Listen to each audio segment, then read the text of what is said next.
Зависи директно од неколку елементи, енергетски неефикасни објекти во суштина, но и самата сиромаштија на населението да не може да си дозволи да ги затопли своите домови, да користи енергија во, како да кажам, поголеми количини.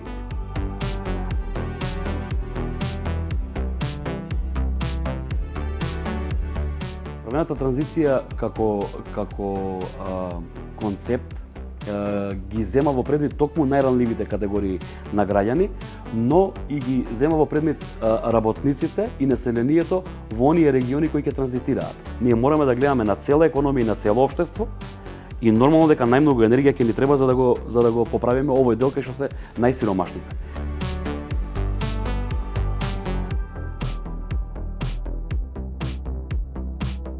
Имаме ние, население кое се грее на нееколошки горива и несоодветни горива кои загадуваат. Најголемиот негативен ефект не е само по околината, туку внатре во домовите, загадувањето е значително и токсично.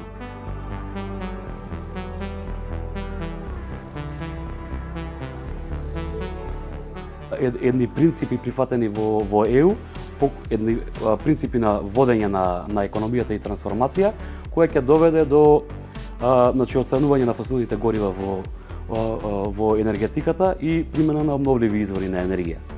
Како последица на овој Европски зелен договор е и правената транзиција, која подразбира, како да кажам, не се правила, туку повторно принципи по кои ќе се води таа трансформација кон обновливи извори на енергија и со кои ќе се заштити животната средина, а од друга страна економскиот бенефит ќе биде подобар отколку од претходниот систем.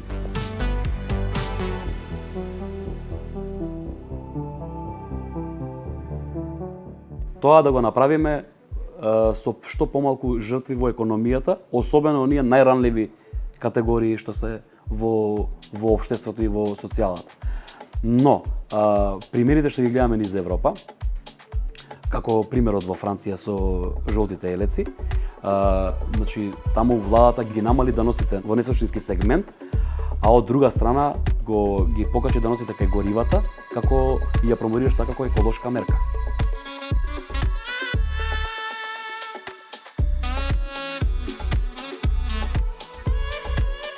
И нашата држава не заостанува толку многу во планирањето и со енергетската криза енергетиката стана главен фокус не само на нашата, туку на сите економии.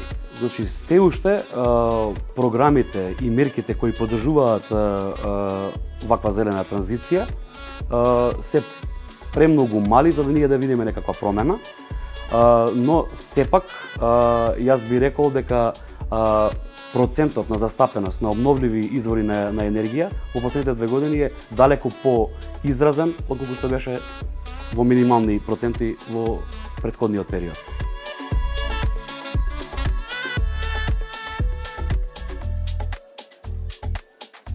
Битолскиот регион со затварање на рек Битола и Ослома и во Кичево, тие региони и тие вработувања, треба да се размислува уште од сега како ќе се компензираат.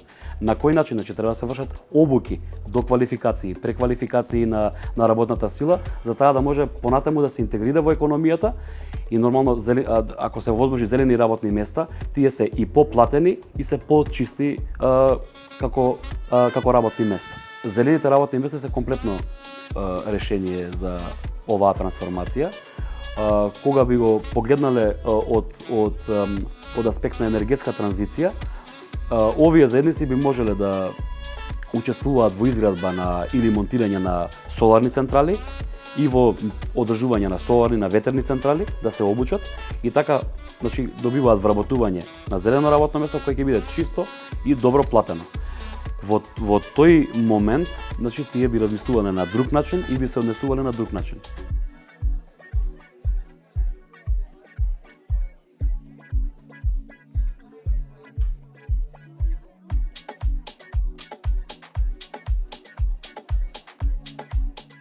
Германија со нивниот концепт на енергија венде таа е значи енергетска транзиција. Во Германија нормално како членка на ЕУ, тие користат значи бројни мерки, бројни и вложувања од страна на државата во овие ранливи заедници и ранливи категории на граѓани, но тие одат и понатаму, тие ги трансформираат заедниците и заедниците се во можност преку просумер и преку енергетските задруги да ја произведуваат сами сопствената енергија и да учествуваат во енергетската мрежа, да ја споделуваат таа енергија во енергетската мрежа и да учествуваат во поголем процент во енергетскиот сектор.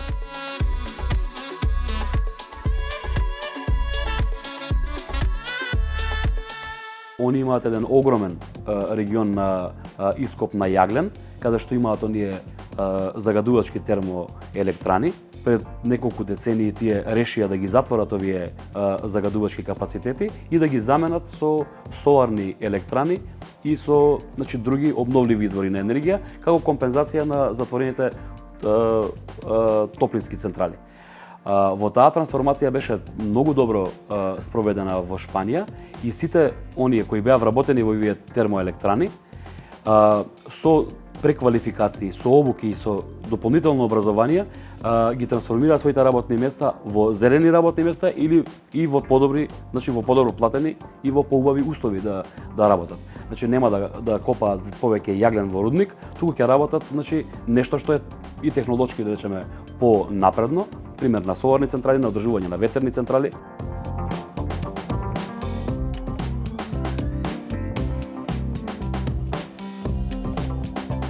Кога се запрашаме што треба ние да направиме и како економија и како општество, првиот момент треба да биде да ја намалиме потрошувачката. Тоа значи директно да се вложува во енергетски ефикасни објекти.